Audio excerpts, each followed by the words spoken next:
Welcome back into the show, folks. It's Elijah Griffith, and on the phone we have a very special guest. He is the bass singer for the Oak Ridge Boys. Welcome into the show, Richard Sterban. Richard, how you doing, buddy? Well, Eli, thank you very much for giving me the opportunity to talk to you, and your fine listeners out there. I am doing very well, and I'm looking forward to our conversation. Buddy, I am too. It's a pleasure to talk with you. And a little over a year ago, y'all released a new album called 17th Avenue Revival. I love great album names, and that's for sure one of them. I want to know, how did that come about, the 17th Avenue Revival? It's a great story, and I'll be glad to tell you. You know, the project was produced by Dave Cobb. You know, if anyone knows anything about the music scene here in Nashville here in the last few years, you know, Dave Cobb he's a big time guy. He's probably the most in-demand producer right now in Nashville. And he agreed to produce this project on the Oak Ridge Boys. And it was his idea to name the project 17th Avenue Revival.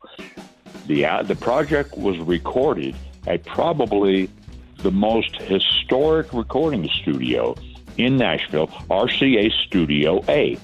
They were going to tear that studio down a few years ago and build high-rise condos there or something. But some investors came in, people in the music business got involved. We were able to save that studio. And so the title of the studio has to do with the revival of that old historic recording studio. You know, when we recorded there, you could feel the history in that room. You know, Chet Atkins helped develop the original Nashville sound right there many years ago. Elvis has recorded in that studio. You know, Dolly Parton has recorded there, Hank Williams, you know, the list goes. And now Dave Cobb has moved into Chet Atkins' old office. He works out of there. He does all of Chris Stapleton stuff there, you know, and he produced the Oak Ridge Boys there. And as I said, you could feel the history in that room, and it was a very special project. What Dave Cobb wanted us also to do on this project, he wanted us to tap into that feeling of going to church, going to a revival meeting. And that's what we did on this project. It was like going to church. It's not an all gospel project. A lot of it is, you know, a lot of it's, you know, the old hymns that we grew up on as kids going to church and to Sunday school. But the most important thing is we tapped into that feeling of going to an old-time revival meeting. You know, the Oak Ridge Boys know something about that. So does Dave Cobb, you know, because his mother was a Pentecostal preacher. So he's been to his share of revival meetings, too. So it was like going to church, recording this project. And as I said, it's not an all-gospel project. A lot of it is, though. But some of today's contemporary country writers are represented, like Shane McAnally and Brandy Clark have a song on here. They're two of the hottest writers in Nashville right now. Vince Gill has a song on the album. You know, our good friend Jamie Johnson has a song on the album. So it's a nice mixture, a nice balance of old-time gospel and some of today's contemporary country. But it turned out so well, you know, and now that it's out, you know, the music is affecting a lot of people. It's a very meaningful music, and it's touching a lot of people's hearts. So when we come to town, we, along with all of our hits, you know, including Elvira and Thank God for Kids, you know, we will include some of this new music from 17th Avenue Revival, because it is very, very, you know, important music, you know, and music that is touching people's lives. Mm-hmm. So you and the Oak Ridge Boys, y'all have had more than 30 albums. What makes this different from those? Well, I think working with Dave Cobb is probably the main thing. You know, I'll never forget, you know, the day we sat down and met with Dave Cobb. We had lunch with him to talk about this project. His very first words out of his mouth were, "What I want you guys to do," he said, "I want you to think of Elvis." He said, maybe think of Jerry Lee Lewis, maybe that old rockabilly kind of sound, and maybe some old blues. Let's maybe think of Ray Charles. You know, what was it about those guys that made them so special. He said it's the same thing that makes you guys special. He said they all were raised in church. The first singing they ever did was gospel music. So he said, that's what I want to do on this project. He said, I want to capture that feeling of going back to church, going to a, so that's what we did on this project. It was like going to church, as I mentioned earlier, and then Dave Cobb is a genius of taking like he's done it with Chris Stapleton, several times now. He takes that old blues and even old bluegrass in a lot of ways, and he marries it with today's modern country, and it turns out so well. In the case of the Oak Ridge Boys, he took old rockabilly and he married it with shouting gospel, if I can put it that way, and it's amazing how well it turned out, and it is indeed a special project. It is a very special project. I listened to it right before I hopped here on the phone with you, and I was actually raised Pentecostal, and I've been to my fair share of revivals, and that is exactly what people will get with this new album. But you mentioned Elvis there just a second ago, and I have learned that you actually worked with Elvis. You're absolutely right about that. For about 2 years prior to joining the Oak Ridge Boys, I sang in a group called J.D. Sumner and the Stamps Quartet. And for about a year and a half of that time, I actually sang with the king of rock and roll. I sang with Elvis. And, back then, Elvis was the biggest star in the world. His tour was the biggest tour in the music business. And to be a part of it was very, very exciting. So how did you get a part of all of this? How do you even get a gig with the king of rock and roll? Well, it has to do with Elvis's friendship with J.D. Sumner. Before I got the gig with Elvis, I got a phone call from J.D. Sumner. It was actually J.D.'s nephew. J.D. wanted to leave the road and hire a younger bass singer to take his place, and so they called me, and so they offered me the job, and so I took the job of singing with J.D. and the Stamps, and then Elvis had a conflict with the group that he was using, the Imperials, and so we had to find another group. And because of his friendship with J.D. Sumner, he called J.D. So I happened to be in the right place at the right time. I had to just join the Stamps Quartet when J.D. Sumner got the call from Elvis to be his backup group, and so it worked out pretty well for me. It really did. But it's kind of interesting, while I was singing, I told you I had some very fond memories of being with Elvis. I got to know him just a little bit. But while I was singing with Elvis, I got a phone call one day, another phone call, which changed my life, really. It was William Lee Golden that called me up. And, he's the guy in our group with the long beard. Back then, he did not have the long beard. He was Mr. GQ back then. It's hard to imagine that. Yeah, but he really was. But he called me up, and he said the bass singer in the Oak Ridge Boys wanted to leave, wanted to stay home, wanted to get off of the road. And so he said the Oak Ridge Boys wanted to know if I would be interested in the job. Here I was singing with Elvis, apparently on top of the world, in the biggest tour in the music business, but I had to make a decision, I was a big fan of the Oak Ridge Boys, and I really believed in what they were doing, and I really wanted to be a part of the group. And I felt the group had a great deal of potential. So I made that decision. I called William Lee Golden back the next day, told him I was going to take the job. And a lot of people questioned my decision. How could you leave Elvis and join the Oak Ridge Boys? But, I really believed in my heart I was doing the right thing. And that was 47 years ago now. And I think time has proven the last 47 years have been pretty special. We've had such a great career. The good Lord has blessed the Oak Ridge Boys. So many great things have happened to us, and so I think back then, 47 years ago, I made a pretty good decision.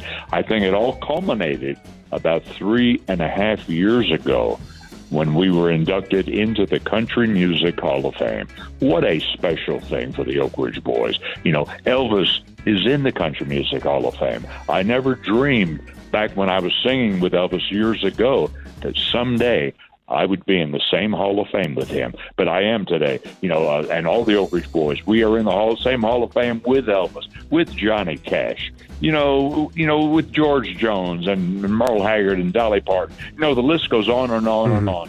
So, it's so special to be in the Hall of Fame. It's a tremendous honor. But I'm just saying that to illustrate that decision I made 47 years ago turned out to be a pretty good decision. Yeah, and I think more people should listen to that voice in their head every once in a while. Of course, everybody's scared to take a leap of faith, especially one that big. I haven't had to take one that big, thank goodness. But yeah, that was a very good decision in the long run. And you've talked about all these things that you've done with the Oak Ridge Boys, and I wanted to bring this up. Right after it was announced that y'all would be coming to the Mountain Arts Center, unfortunately, just a little while after, we lost a very great American, which was a very good friend of y'all's, George H.W. Bush.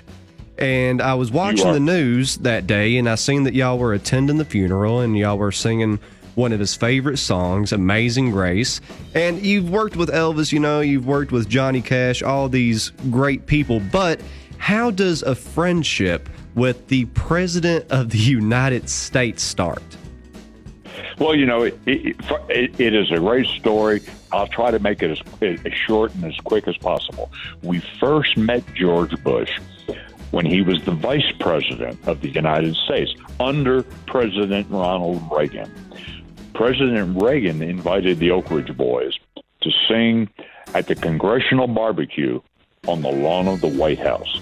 And I remember that day we were doing a sound check there in the afternoon before the show that night.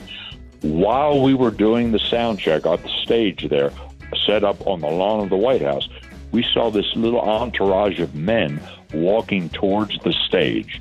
They came up onto the stage. In the middle was this tall, lanky gentleman.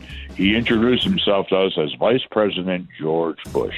He did not have to do that. We recognized him immediately, of course. But he proceeded to tell us that he was a big fan, and he said, I cannot be at the concert tonight. Would you guys be willing to do a couple of songs for me right now? We said, sure, Mr. Vice President. Tell us, what would you like to hear? And then he started naming album. He did not name hits. He did not want to hear Elvira, or Y'all Come Back. So he started naming album cuts. He did want to hear Elvira eventually, but so he was a B-side guy. Yeah, he was. So that let us know right there and then that he was a big fan of ours because he was very familiar with our music. So we proceeded to give him a little mini concert right there that afternoon, right on the stage on the lawn of the White House. That day, we established a friendship with him that lasted for about 35 years. We got to know not just him, but his lovely wife.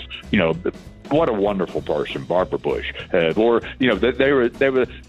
forget politics. They are two of the nicest people you would ever want to meet in your life. They were very dear people. After they left the White House, we still maintained a friendship with them, and on many occasions, we would sing for them. We would go to Kennebunkport, Maine, where they would spend their summers, and we would, the four of us and our four wives, we would spend 2 or 3 days at a time just hanging out with them, with George and Barbara. We gave them personal concerts right there in their living room. And of course, he would always invite some of the neighbors over. And it was kind of an informal gathering, so to speak. But he always wanted to hear his favorite song, Amazing Grace. And we always did that for him. So not too long before he died, before he passed away, he asked us if we would sing Amazing Grace at his funeral. And we promised him, yes, Mr. President, you can count on us. We will be there. Regardless of wherever we are, you can count on the fact that we will be there and we will sing at your funeral. Death never happens at a convenient time. It does not. We happen to be in the middle of our Christmas tour in December in Spokane, Washington. After our Christmas show, we had to go to the airport, get on a private jet that was donated to us by a very dear friend. And we flew to Houston, got there just in time to go to the hotel, take a quick shower. We went to the church.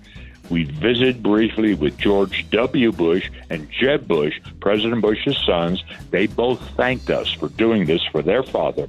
We then sang Amazing Grace for President Bush at his funeral, went back to the airport, flew back to Kennewick, Washington, where we did another Christmas show that night, without any sleep.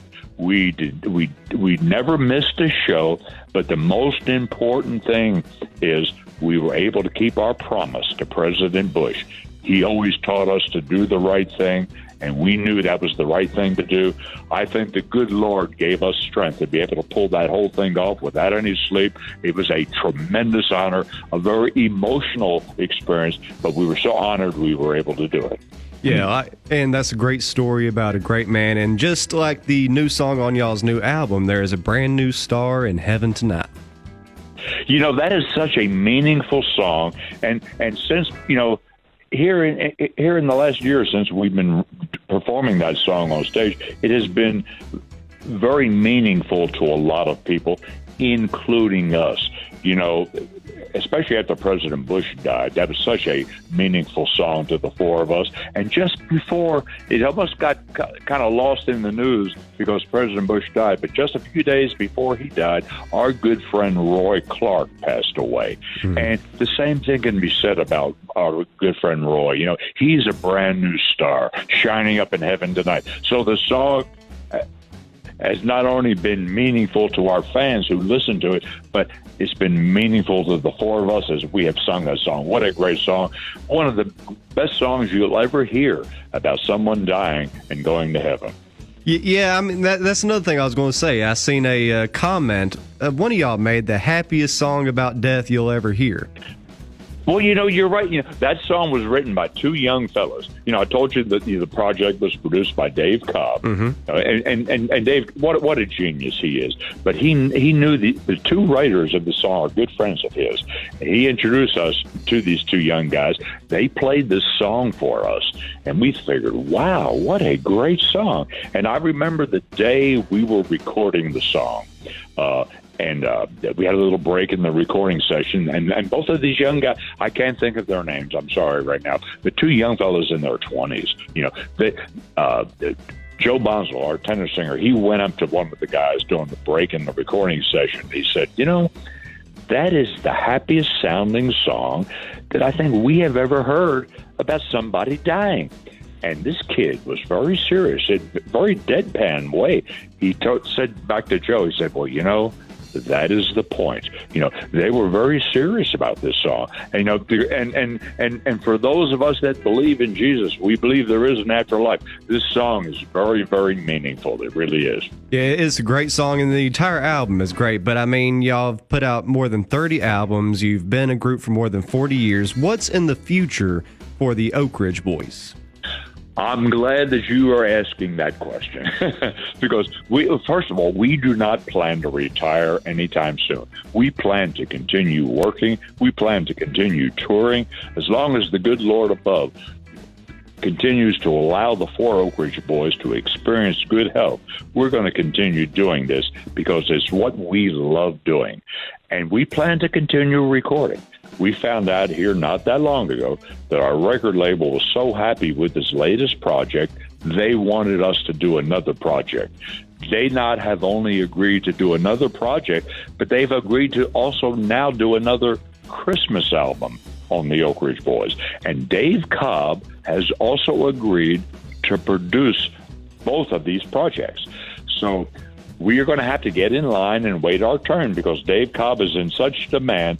But in June, we've just booked recording days in June to go into the studio to record the Christmas album first because we have to do it as soon as possible so it will be ready for this coming Christmas.